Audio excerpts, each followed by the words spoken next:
Your brand new iPhone deserves the best protection, and the iLune 3-pack screen protector plus 3-pack camera lens protector has you covered.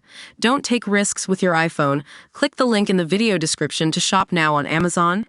Welcome to Champions League Spotlight. I'm your host, and we've got a hot topic on our hands today.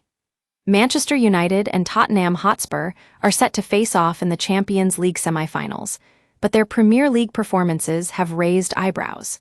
Both teams were in 16th and 17th place in the table just weeks ago, having lost an astonishing 37 league games between them. That's right, folks, we're talking about two of England's biggest clubs struggling to find form in the top flight.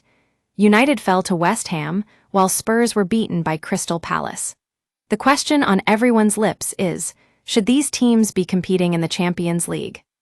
Richard Keys has come out swinging, calling on UEFA to reconsider their decision and make a change for next season. He points out that one of these two teams will book their spot in Bilbao, and with such a lackluster record, it just doesn't seem fair. But Richard's not alone in his thoughts.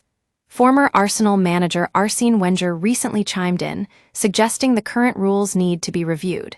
He wants to see automatic qualification for the Europa League winner, but not necessarily for the Champions League. That way, you'd still have that prize at stake, but it wouldn't be so dominated by the money. And we can't disagree with Arsene's point of view. When was the last time anyone actually cared about winning the Europa League just to qualify for the Champions League? It's all about the Benjamins now, folks. The money, the glory, it's what drives us as football fans. But at what cost?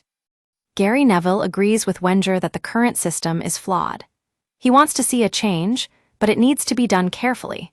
We need to preserve the Europa League's integrity and excitement, rather than letting it become just another stepping stone to bigger prizes. The Champions League spotlight shines bright on these two teams, but for once, I think we're shining a light on something that needs fixing.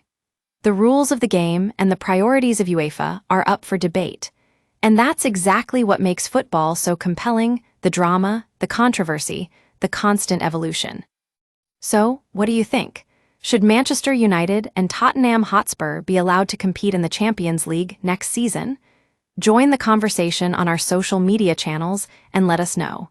Don't forget to subscribe to Champions League Spotlight for all the latest news, analysis, and debate.